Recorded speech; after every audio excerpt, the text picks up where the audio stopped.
Hey, I'm Jeff and welcome back to another video. Today I'm going to be talking about my HOYA polyneuria. I've actually wanted to film this video a few weeks ago, but I was waiting until the flowers actually opened up so I can show you guys what they look like. We can talk about how to get a HOYA to flower. Plus I'm also going to share how I care for this plant, how to propagate it, as I know this can be a fairly difficult HOYA to care for. So I'm going to share everything that I do to make mine look healthy and luscious like this. So let's get into it. The first and probably the most important thing for any houseplant is the amount of light that it receives. I would consider this HOYA a medium light requiring plant, and what does that actually mean? And I'll explain that here in a second.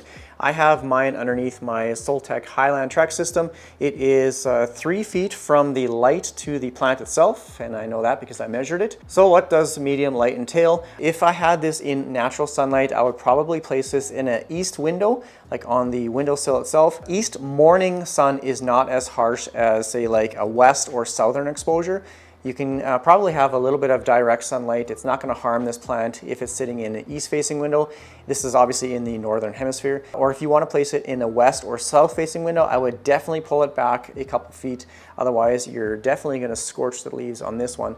They do exceptionally well underneath these grow lights. As you can see, it is growing wonderfully, and the leaves are not coming out bleached, they're not faded. They're just a perfect dark green color with these darker veins. I like to use a digital light meter like this one right here, and although it doesn't tell you the amount of PAR or ppfd that a plant is receiving, that is a whole other topic. So what this does is just a very rough estimate of how much light your plant is receiving, or if it's in bright light, but it doesn't actually tell you the amount of light that your plant is using to photosynthesize. Now, I've had a couple questions on this exact model here in the past. I do have this on my Amazon store. I don't sell these products, I just get a little bit of a commission from the link that you guys use. So basically what I do is I power it on, and the first thing I do is it has lux or foot candle capabilities. So I choose it, or I select foot candles, and then I will change the range to, I'll push it 2 times, and then it'll start to tell me the light brightness from this sensor. So I just like to hold it like this. You can get one that actually has the sensor attached, and I just place it near my plants like this, and it'll tell you the amount of foot candles or the brightness that it is receiving.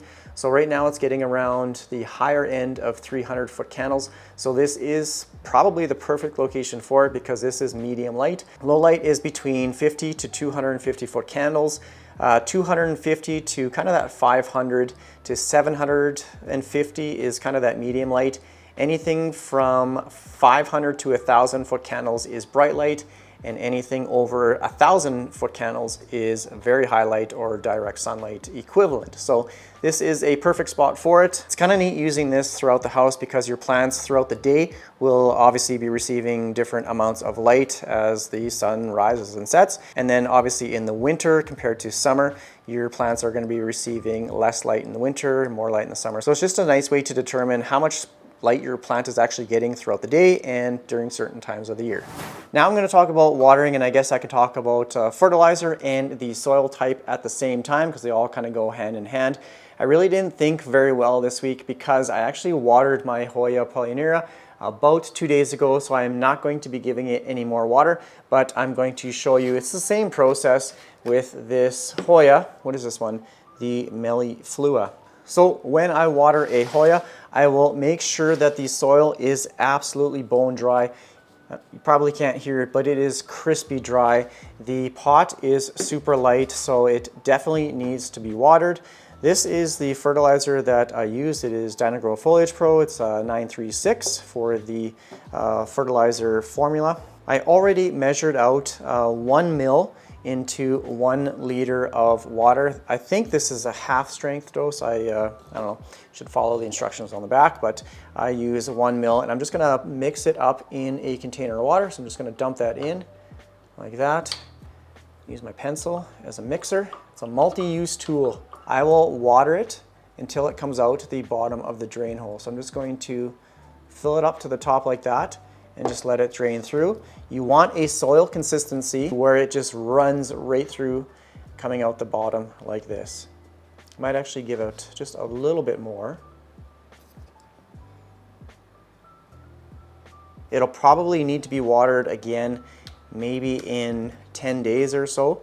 And the way I determine whether a Hoya needs to be watered is actually by the leaves. Their leaves are very similar to some succulents out there.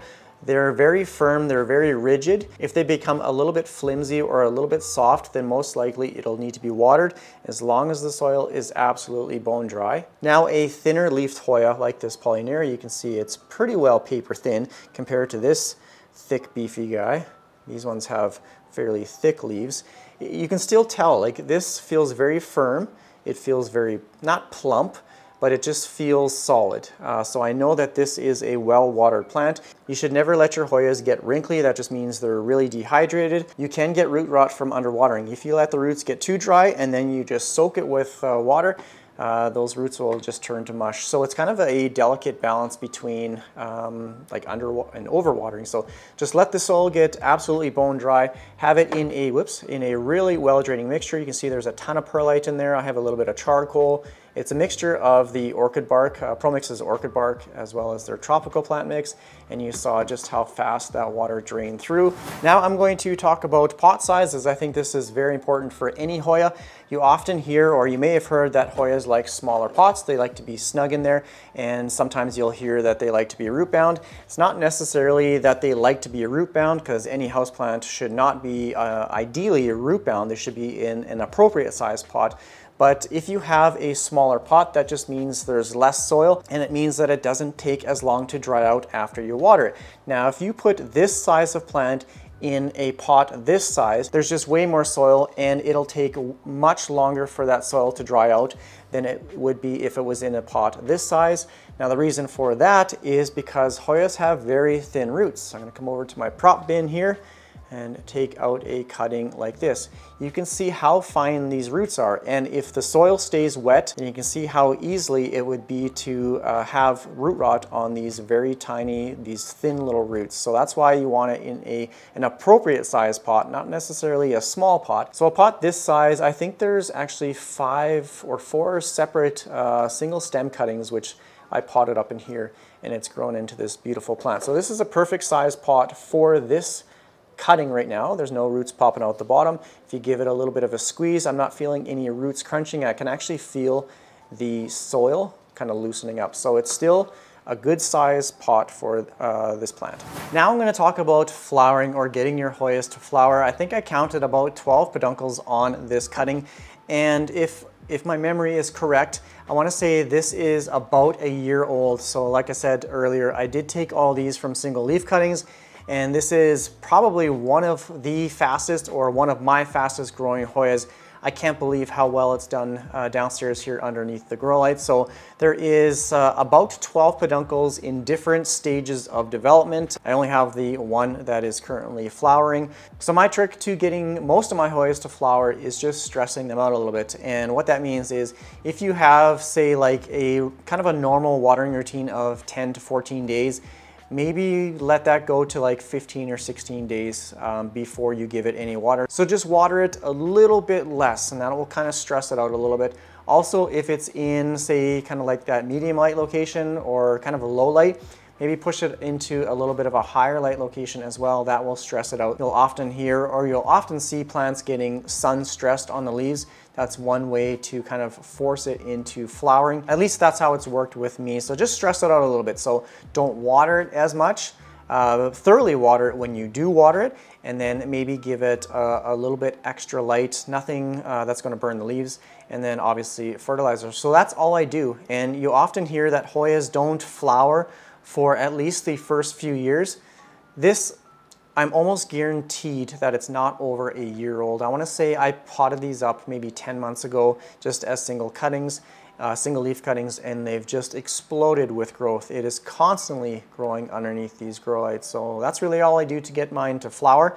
This one doesn't really have any scent. I didn't smell anything during the day or even at night. Most Hoyas, if you have them flower, their scent will be much stronger in the evening or in the morning. One Hoya that I have that you could smell it through the entire house in the evening is the Australis Lisa. It is such a sweet scent.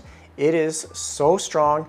That is by far the strongest smelling Hoya that I have. This one doesn't have a scent at all. But the Australis lisa, that's potent and it's very sweet. It's a very nice smelling Hoya.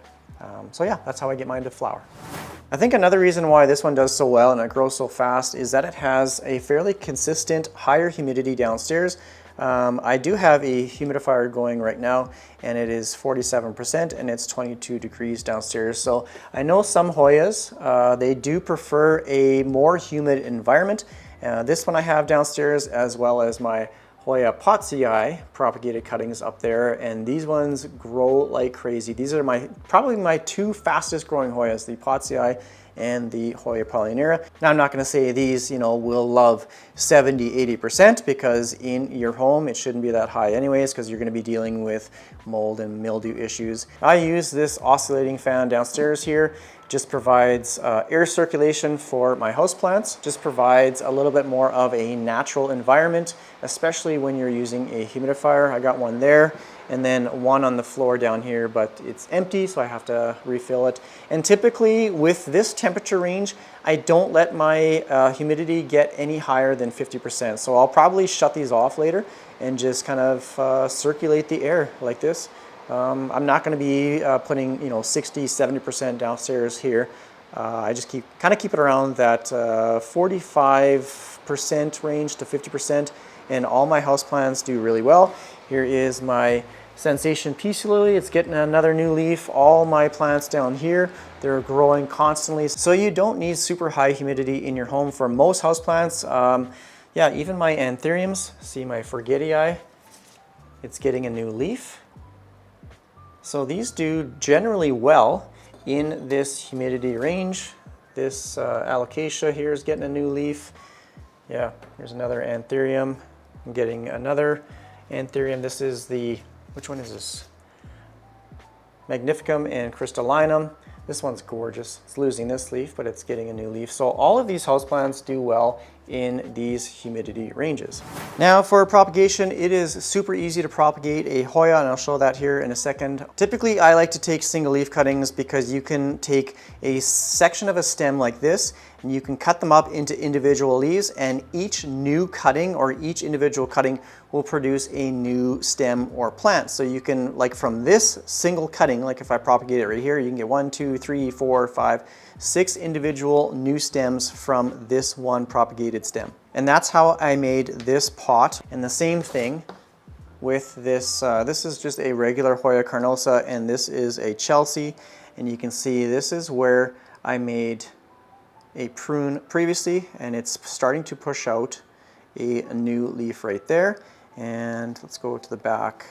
I don't know if you can see it properly, but I'll use this one right here. So this little dry portion of the stem was the old vine. It's branched out into 2 sections now, so it's got 2 stems from this one node. I'm going to propagate this section right here, but before I do, I want to talk about the deformity on the leaves. This can be caused by 2 things. Lower humidity can cause leaves to be a little bit deformed like this, but also pests. I don't see anything in regards to pests on here. Hoyas typically get mealybugs. I don't see anything on this plant that would suggest it's pest damage, so this might be from lower humidity at the time of leaf development, and it's a little bit curled here as well. So most likely humidity is the reason for this. Now for propagation, here's obviously the end of the stem. So this is where where the continued growth will come from. So what I like to do is follow the stem down to the node right below it. There's a little peduncle right there as well. So I gotta be really careful not to cut that. And then I just take a section of stem like this. So now I have my single node cutting. The roots are going to grow on this portion of the stem. This will obviously push out some new growth there. Here is the cut end, and you can see it's leaking a little bit of sap, but eventually it's going to get a new stem popping through that closest node, so it will continue to grow. It may even branch out in other areas lower in the stem. Now all I'm going to do is place this cutting in my perlite prop box. I'll probably end up doing some sort of trade for this down the road. All I do is just kind of bury the stem in the perlite, like that. So I think that's going to be pretty much it for this video. I hope it helps you with your Polyneuria, and don't feel bad if you've struggled with this in the past. There's many Hoyas that I've killed. One wish list plant in particular was the Hoya elliptica. I provided it the exact same care, well, a little bit different light. It was in natural sunlight, but I gave it a smaller pot. I didn't overwater it, I didn't underwater it, and it still died. The leaves fell off. So don't feel bad if you struggle with some. You just have to maybe tweak a couple things to find out the best location, the watering routine, and all that kind of stuff. So I hope you found this useful. If you want to watch another houseplant video, click this one right here. Otherwise, thanks again for watching. Take care. Bye.